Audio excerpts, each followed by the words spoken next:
Dialogamos entonces con el doctor Juan José Gigliotti, neurocirujano, neurocientífico, especialidades que, por supuesto, cada una tiene su propio andarivel. Descripción breve de ambas. Hola, ¿qué tal? Buenas noches, Julio, de vuelta. Gracias por la invitación. Bueno, neurocirujano, hacemos cirugía sobre la parte cerebral, sobre el cerebro y sobre la médula espinal. Es decir, los neurocirujanos trabajamos cotidianamente con enfermedades que afectan al cerebro y la médula, el sistema nervioso, y intervenimos en él, haciendo cirugías, otro tipo de prácticas, estimulación, distintos tipos de tratamientos para el dolor. Es decir, se trabaja ahí cotidianamente sobre el cerebro, ¿no? Pero llegar a una intervención quirúrgica no es la primera instancia, ¿no? Siempre en ese sentido Claro, primero, a ver, uno trata siempre por todos los medios de evitar tratamientos quirúrgicos. Claro, también digo, en lo que hace, por ejemplo, a tumores cerebrales, sí. Así tiene que haber un estudio previo para clasificarlos, determinarlos. Ah, claro, y claro. El trabajo de pronto llega a que ustedes evalúen que se puede extirpar todo o parcialmente. ¿Cómo van viendo esa cuestión? Y sí, cuando uno se enfrenta, en el cerebro hay muchas enfermedades, no solamente tumores, hay hematomas, hay malformaciones vasculares como los aneurismas, hay lo que se llama hidrocefalia, hay enfermedades que afectan a los chicos, enfermedades que afectan a adolescentes, enfermedades que afectan a adultos mayores. Frente a un caso puntual de un tumor, primero uno, hoy por imágenes, lo que no sucedía antes, hoy con las tomografías, las resonancias magnéticas con gadolinio, con contraste, te acercan mucho más a lo que podría ser un tumor cerebral, el tipo de tumor cerebral, porque hay muchas variedades de tumores cerebrales. Algunos son extirpables fácilmente y otros prácticamente inextirpables. Y muchas veces los tratamientos no terminan con una cirugía, sino que a veces se sigue con radioterapia, con quimioterapia, depende del tipo de tumor y depende también del tipo de resección que se hubiese hecho. Claro. Entonces todo eso hoy lo podemos ver previo a la cirugía, y posterior a la cirugía, bueno, se abre otro abanico de posibilidades frente a lo que se pueda hacer con cada paciente, ¿no? Sea quimioterapia, radioterapia. Claro, quimioterapia, radioterapia, o las dos juntas. Inclusive así hay algunos tipos de tumores cerebrales que aún haciendo todo eso vuelve a crecer, vuelve a residuar, y bueno, ahí se encuentra uno frente al dilema si vale la pena operar de vuelta, claro. Si no, depende de la edad del paciente, depende si tiene enfermedades que antes.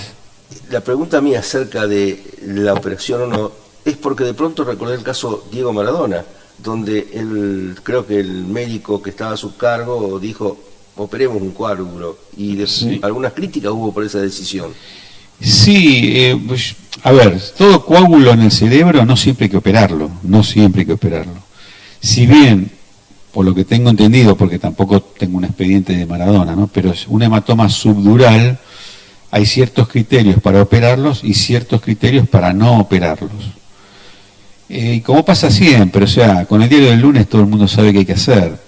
La verdad es que yo no sé el tamaño del hematoma, cuánto tiempo lo tenía, pero Maradona era un paciente difícil desde el punto de vista orgánico, ¿no? Porque tenía muchas enfermedades, adicciones y todo eso entorpece la evolución de un cuadro cerebral.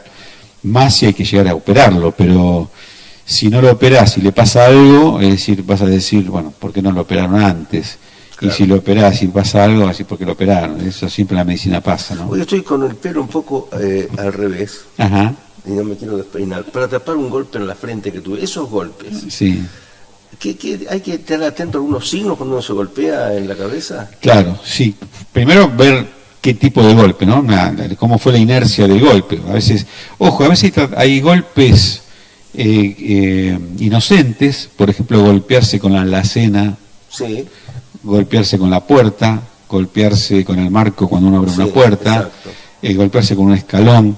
A veces hay golpes muy inocentes que producen síntomas alejados. A veces, justamente, el hematoma subdural, a veces es un hematoma que se da los síntomas al mes, a los 2 meses, a los 3 meses, y se da justamente no porque duele la cabeza, que a veces es un síntoma que está y a veces no, sino porque el paciente empieza a tener una debilidad, tanto en el brazo o en el brazo y la pierna, contralateral al golpe, y eso habla de un hematoma que está en evolución, como le pasó a la presidenta. Es decir, a veces golpes que uno no le presta atención, con el tiempo pueden dar síntomas. Y hay que estar atento a los síntomas, que no siempre es el dolor de cabeza. Ya digo, a veces es un problema para cortar la comida, para sostener un vaso, vómitos, y bueno, frente a un antecedente de un golpe, siempre corresponde hacer una tomografía para para descartar ese tipo de hematomas. Que no siempre hay que operarlos, ¿eh? Claro. A veces hay que observarlos y ver con el tiempo cómo se van comportando. Me dejas un poco preocupado. No es para preocuparse, es para estar atento. Digamos, si vos venís a la consulta dentro de un mes y me decís que te duele un poco la cabeza, que estás mareado, que sentís alguna flojera en el cuerpo, ahí se hace una tomografía y se ve. No siempre hay que operarlo, pero digamos, no hay que despreocuparse, hay que estar ahí atento. Eso pasa al terreno del dolor de cabeza. Sí. Es obviamente producto de varias cuestiones. Sí. Por ejemplo, dormir y tener dolor de cabeza, ¿es producto de qué? Bueno, depende. Hay gente que es migrañosa crónica y se puede dormir con migrañas, con jaquecas, con lo que se llama hemicrania. Que suceda durante lo nocturno no es lo clásico. Lo clásico es que te duela durante el día, que es cuando vos tenés mayor secreción de adrenalina, de cortisol, y entonces eso genera a veces molestias en la parte cerebral. Pero de noche también hay actividad cerebral. Digamos, no es tanto como durante el día, pero hay actividad nocturna cerebral. De hecho, las neuronas que se regeneran, se producen esa regeneración durante la noche. Y durante la noche se recomponen ciertos circuitos cerebrales, ciertas neuronas que fueron dañadas durante el día. Y entonces puede aparecer dolores de cabeza nocturnos, pero eso no, los dolores de cabeza en general, a nosotros no nos preocupa. A nosotros nos preocupa los signos, como te decía antes, de ciertas parálisis leves, de ciertas sensaciones de hormigueo en los brazos, en las piernas, vómitos, visión doble. Ese tipo de cosas nos preocupan, que se pueden dar durante la noche también, ¿no? Claro que en este punto del sueño, decías la otra vez, que hay que garantizar al menos 6 horas de sueño, ¿puede ser un criterio? Sí, claro. Para arriba, porque eso es fundamental para mantener un buen equilibrio. Es fundamental. Mirá, la biología a los seres humanos nos dotó de 20 a 25 años de dormir. Una persona promedio durmió, una persona de 80 años durmió 20 y 25 años de su vida. Si vos calculás que de bebés dormís más y de adulto mayor dormís menos, el promedio te da entre 20 y 25 años. Si la biología nos dio esa capacidad de dormir, la pregunta es ¿para qué? Y la respuesta es esa, que de noche se producen todas las reparaciones y regeneración de las neuronas que mejoran la actividad cerebral. Y si vos no dormís, eso no se produce. ¿Se elimina una especie de basura? Claro, se llama radicales libres. Ajá. Esa basura que vos decís son los radicales libres, que es cuando, por ejemplo, por dar un ejemplo, el agua, H2O, hidrógeno y oxígeno. En el cuerpo humano hay muchos de esos componentes, y esos componentes, cuando las células lo va rompiendo porque necesita energía, hay cosas que no las necesita. Si eso se acumula en el cerebro, daña a la neurona. Entonces la neurona lo que hace es despedirlo también. Esa actividad se produce durante la noche. Si vos no dormís... ¿Conviene irse a dormir bien hidratado con agua? Sí. La hidratación es fundamental. Vuelta a la biología. El 70% del organismo es agua. El 70%. Pero en la noche también hace falta, digo. Claro, de noche necesitas agua sí o sí, claro. Por eso la hidratación es fundamental. Es más importante la hidratación que el comer, te diría, para la parte funcionamiento cerebral. Cuando hablamos de hidratación y estamos hablando de café, este tipo de productos son de alguna forma perjudiciales para lo que es el equilibrio, te generan mucho estrés, agudizan la tensión. Mira, todo depende de la dosis, o sea, como todas las cosas del ser humano. Se toma mucho café, no se puede dormir, es un poco así. No sucede en todos. Lo que sucede es que si vos tomas mucho café, la cafeína es un estimulante cerebral. Entonces, si vos tomas mucho café durante la noche, puede haber cierta tendencia a permanecer o despierto o con sueño entrecortado, que también es perjudicial eso. Uno tiene que dormir y conciliar el sueño y dormir. Si vos tenés sueño entrecortado, esto que pasó en la pandemia, sueños de a poquito, eso para el cerebro prácticamente es nada. Y eso produce posteriormente problemas. ¿Qué tiempo de sueño le recomendás a un adulto mayor? Y como mínimo 6 horas. Ajá. Eso sería lo ideal. Ahora, hay gente que tiene tendencia a dormir menos, por ejemplo 5 horas, y está bien durante el día. Entonces, para nosotros no necesitaría algo para dormir, porque con 5 horas también, de todo depende cómo es su actividad posterior. Pero digamos el promedio serían 6 horas, como para estar bien. Hemos hablado varias veces de las neuronas, cuidarlas, protegerlas, pero que incluso se pueden ir regenerando hasta cualquier edad en la vida. Sí. Es así, ¿no? Es así. Y cada vez se demuestra que hay más neuronas que se regeneran por día. Hasta hace unos años, lo hemos hablado, se decía que eran más o menos 1000 neuronas por día. Ahora hoy hay más o menos 1400 que se conocen que se regeneran todos los días hasta que nos morimos. A ver, ese regeneramiento son neuronas que se agotan y de pronto se mueren y resurgen otras neuronas nuevas, es así en el ciclo. Al contrario, la neurona se muere si no la usás. La neurona se muere si no la usás. Ah, correcto. Es como un auto, si vos te lo comprás 0 kilómetros y lo dejás en un garage dormido, al año, ese auto, por más que sea 0 kilómetros, vos lo pones en marcha y chilla, hace ruido, claro. No anda bien como si lo hubieses usado. La neurona que no la usás se debilita tanto que se muere.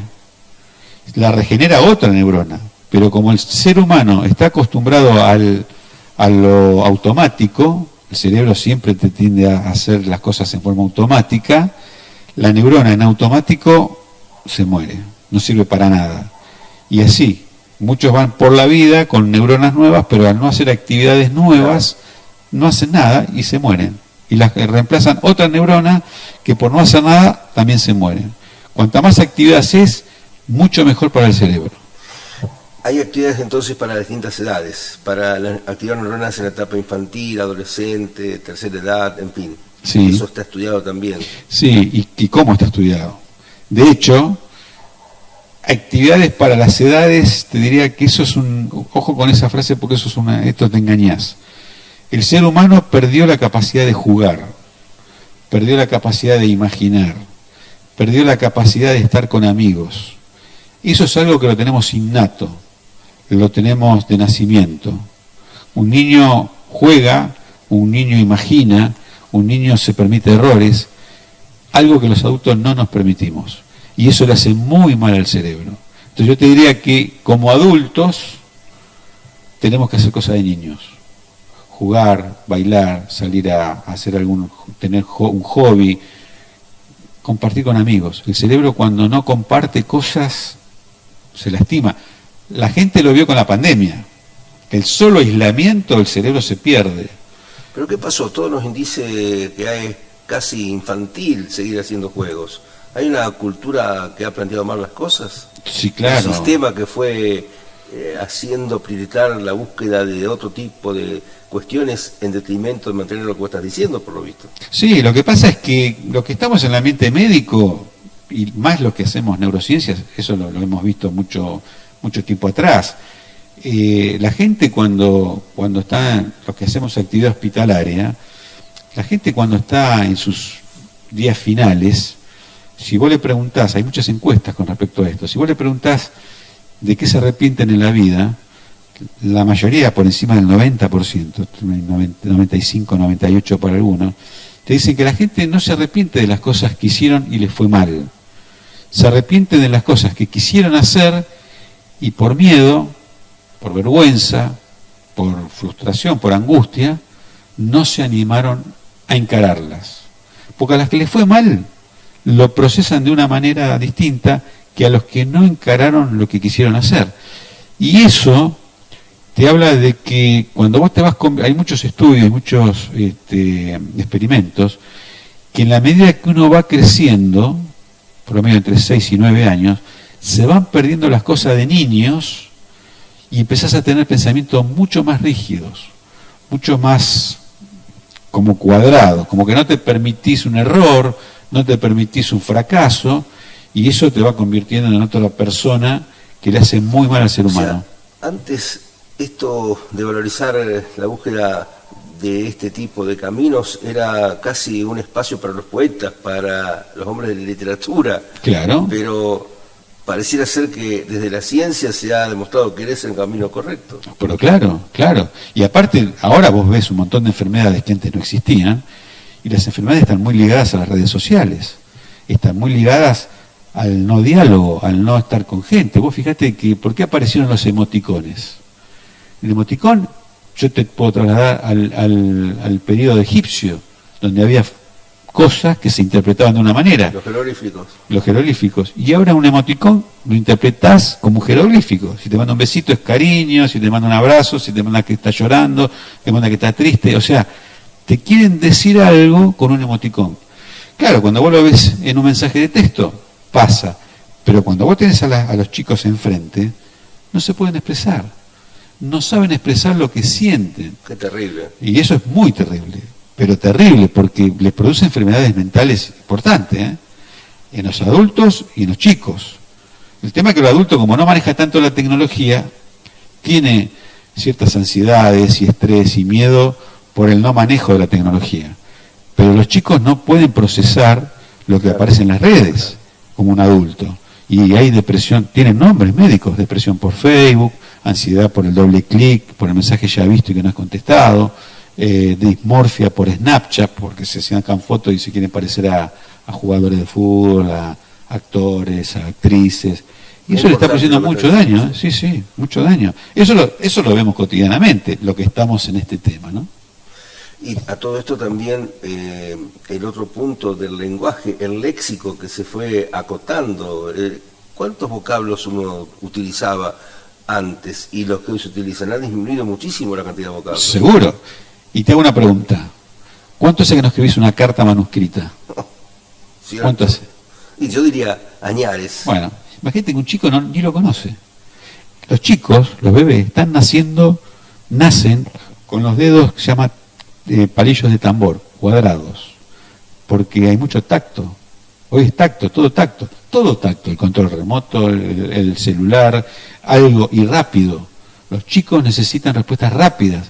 Y vos sabemos que para llegar a algo, a un trabajo, a un oficio, a algo que vos te agrade como persona, es tiempo. Los chicos no están pudiendo esperar, porque de chicos se los acostumbra a que todo es rápido. Claro. Todo es rápido. La respuesta, todo rápido. Googlear la respuesta ahí al toque. Y si una página de internet no se carga en 14 segundos, eso está estudiado, ¿no? Los chicos pasan de pantalla. Porque para ellos es mucho que esperar 14 segundos a que cargue, están buscando una información y una que les pareció, le ponen el clic y no carga rápido, 14 segundos, buscan otra cosa. Visto así te parece una pavada, pero cuando ellos van a la vida real, creen que todo así es rápido, quieren progresar rápidamente en un trabajo, en una profesión, en un oficio, y ahí es donde empieza la frustración. Y ahí empieza, no por algo, Japón tiene el mayor índice de suicidio. Claro. Por la exigencia que la sociedad misma está metiendo en los chicos. Porque el que no llega primero no existe. Y está mal. Y eso está mal. Y eso está perjudicando a la mentalidad tanto de los chicos como de los adultos. Lo que pasa es que ellos procesan de otra manera las cuestiones mentales que un adulto, ¿no? Que por ahí ya tiene una familia, algo formado. Ahora, estás hablando como un hombre que desde la ciencia busca estas respuestas y estos caminos, pero muy cercano a tu planteo está el tema del valor o los valores que se defienden. Claro. ¿Lo ves desde ese lugar también lo que estás diciendo, como mensajes constructivos, mensajes que hablan de procesar el valor del trabajo, la cultura del trabajo? ¿Cómo visualizás?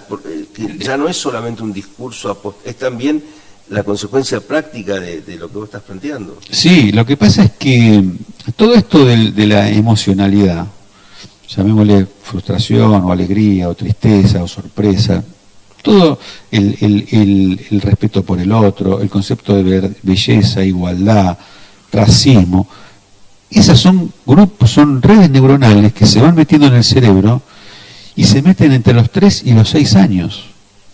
O sea, es el momento exacto, que es un poco lo que charlamos en los congresos, en los simposios, donde demostramos con aparatos en vivo cómo se trabaja con los chicos para incorporar estos conceptos y que crezcan de esa manera, porque lo que vos incorporás entre los 3 y los 6 años es fundamental para el futuro, para todo el futuro de una persona. Entro en un tema que por supuesto implicaría una charla más extensa, pero el tema de la sexualidad también se plantea como un problema o como un tema en esos espacios de tiempo de 3 a 6 años. En esos 3 a 6 años se charlan algunos conceptos como igualdad, como belleza, como respeto por el otro, dominio del lenguaje, justicia.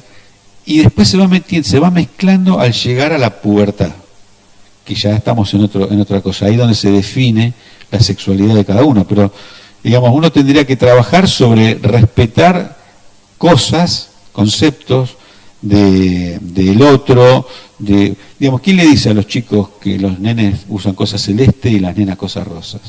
¿O quién le dice, si porque es nene le compro una pelota y porque es nena le compro una muñeca? Cuando científicamente, con experimentos hechos, ellos no distinguen celeste, rosa, así juegan con pelotas, con muñeca, con camioncito. Eso se llama poda neuronal, cuando vos lo encasillás en algo. Inconscientemente, involuntariamente, están metiéndose conceptos que después se transforman en un hábito, en un valor, como vos decís. Eso hay que tenerlo muy en cuenta, porque se mete ahí, a esa edad. Vamos a ir hacia el otro tema que oportunamente hemos hablado y forma parte de esta presencia tuya en congresos internacionales, en charlas. El tema de la Universidad de la Alegría. Sí. ¿Sigue en pie? Sí, ¿Avanza claro. ese proyecto? Sí, claro. El 3, 4, no me acuerdo si 3, 4 y 5 o 4, 5 y 6 de diciembre se hace el primer congreso internacional de la Universidad de la Alegría en Chile. Nuestra amiga Karina Molina es la organizadora del evento. Y bueno, esperemos estar en la Universidad de la Alegría, que parece una cosa que va a haber circo, payasos y todo ese tipo de cosas, y sin embargo no, se tocan temas desde la meditación, desde el mindfulness, de cómo manejar los distintos estados emocionales, cómo jugar e inculcar desde chicos la emocionalidad para que de adultos sean de otra manera, se comporten de otra manera, cómo afrontar las cosas cotidianas de la vida, cómo realizar sus proyectos, y todo esto tiene que ver con la alegría. La alegría no es estar siempre contando chistes, bromas, no, la alegría para las neurociencias es estar sereno. La serenidad para nosotros es estar alegres. Yo pongo siempre el mismo ejemplo, ¿no? Uno, cuando despide a un ser querido, muy querido, digamos, uno no está feliz porque lo está despidiendo. Sin embargo, si vos hiciste todo en vida por ese ser querido, vos estás sereno, estás tranquilo. Podés llorar, podés estar medio depre, enojado, pero vos estás tranquilo.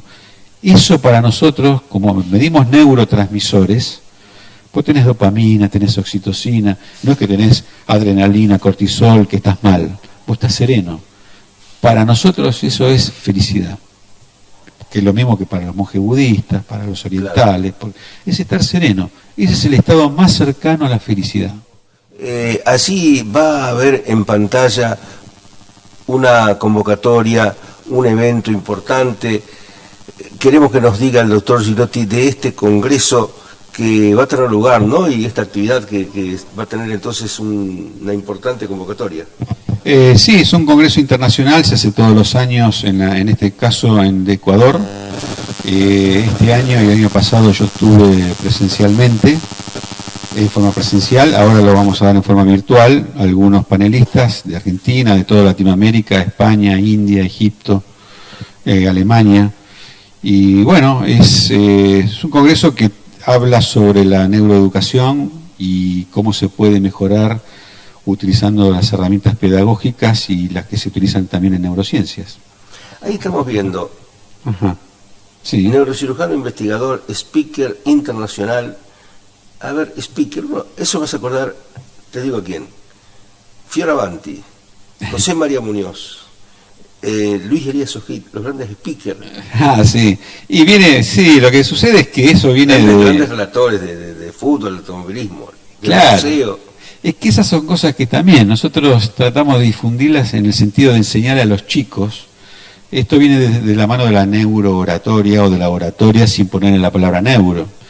El principal, uno de los miedos del mundo, los 7 miedos, uno es el miedo a hablar en público, y se llama oratoria. Entonces, el hablar en público, ya sea en conferencias, en simposios, en un relato de lo que sea, tiene su técnica, tiene su forma de trabajarlo, ¿no? No es así nomás. Ni si me alejo enfrentar al público, ¿no? ¿Has trabajado ese tema? Sí, claro. Curso de oratoria. Sí, seguro. Sí, lo sigo trabajando, no creas.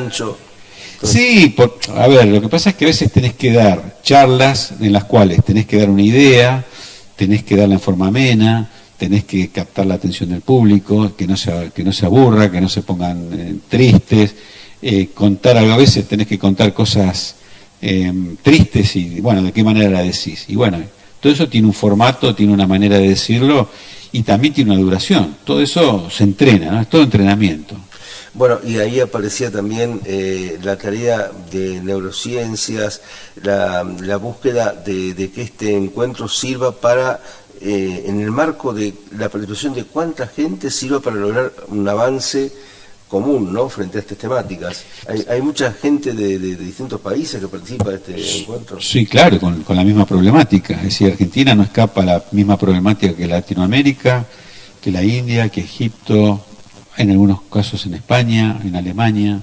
Es decir, nos vamos poniendo a tono de lo que sucede en el mundo, cómo avanza el mundo y qué cosas habría que hacer. En ese caso, vos fíjate que en el ambiente médico, en la medicina, se acepta que algo que hoy funciona dentro de 10 años capaz que no funciona. Viene alguien y te dice, mira, lo que hacíamos hace 10 años estaba mal, ahora hay que hacer esto. Y en medicina se acepta el cambio. Y en educación parece que no. Nosotros seguimos con la educación prusiana de hace 200 años para atrás, donde había que poner a los chicos atrás de otro chico, donde el docente daba su clase en un pizarrón, y los chicos van con celular, con tablet, hablan otro idioma, van a 150 kilómetros por hora, y parece que, viste, las currículas no se adaptan a esos momentos.